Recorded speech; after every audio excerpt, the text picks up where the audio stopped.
Olha só, seguinte, raio atômico, por definição, certo? Raio atômico, por definição, é a distância do núcleo de dois átomos do mesmo elemento químico quando eles estão justapostos, né, grudados um no outro, um do lado do outro, que nem esquematiza a imagem aqui na tela. Ou seja, raio atômico, se é a distância do núcleo de dois elementos químicos iguais dividida por 2, né? Então, raio atômico é basicamente a distância da última camada da eletrosfera até o núcleo do átomo, certo? Tem que ter em mente isso.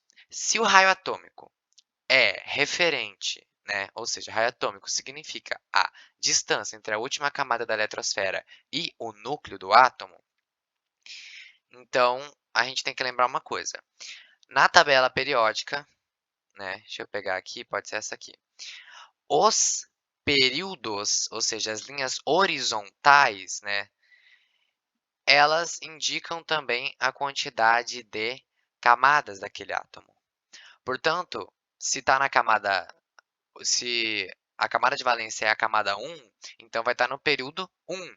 Se ele estiver no período 6, quer dizer que a camada de valência é a camada 6, né? Ou seja, quanto mais para baixo, maior é a camada. Se a camada de valência é maior, ou seja, se o número de camadas é maior, quanto mais para baixo, mais camadas. Se tem mais camadas, consequentemente tem mais raio atômico. Porque se o raio é a distância do núcleo até a última camada, quanto mais camadas, maior o raio, certo? Portanto, o raio, aqui mostra, essa figura mostra bem, ele aumenta de cima para baixo. Quanto mais para baixo, maior o raio atômico.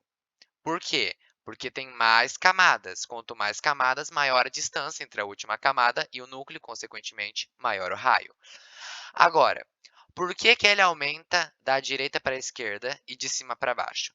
Ele vai aumentar da direita para a esquerda pelo seguinte: positivo atrai negativo e negativo atrai positivo, né? Os opostos se atraem. Ou seja, quanto mais prótons que tem carga elétrica positiva, né? Prótons, carga elétrica positiva, tiver no núcleo do átomo, maior atração os elétrons na eletrosfera, ou seja, a própria eletrosfera, sofre.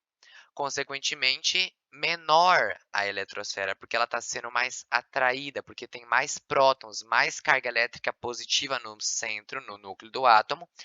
Carga essa que atrai a eletrosfera, que atrai a carga elétrica negativa, o que reduz o tamanho do átomo. Reduzindo o tamanho do átomo, reduz o raio atômico. E o número atômico, ou seja, o número de prótons no nêutron, no núcleo, ele aumenta da esquerda para a direita. Quanto mais à direita, mais prótons tem no núcleo. Ou seja, mais o núcleo puxa a eletrosfera para perto de si. Quanto mais o núcleo puxa a eletrosfera para perto de si, menor é o raio atômico, porque você está diminuindo o tamanho do átomo, porque você está aproximando a eletrosfera. E é por isso que, conforme o aumento do número atômico, aumento dos prótons no núcleo do átomo, ocorre a diminuição do raio atômico, certo? Porque quanto mais prótons, mais ele puxa. Quanto mais ele puxa, menor fica o tamanho, menor fica o raio atômico. E a gente sabe que o número atômico cresce da esquerda para a direita. Portanto, o raio atômico, que nem mostra as imagens, vai aumentar da direita para a esquerda, né? E é por isso que, se a gente for pegar a tabela periódica completa aqui, o frâncio, né? Você vai ver aí, sétimo período, família 1A, frâncio, né, no canto inferior esquerdo, é o elemento químico com maior raio atômico. Por quê? Porque ele está lá embaixo, quanto mais para baixo, quanto maior o período, mais camadas. Quanto mais camadas, maior o raio atômico, e ele está para a esquerda. Quanto mais para a esquerda ele está, menos prótons ele tem. Quanto menos prótons, menos a eletrosfera é atraída e, consequentemente, né, o raio atômico é maior.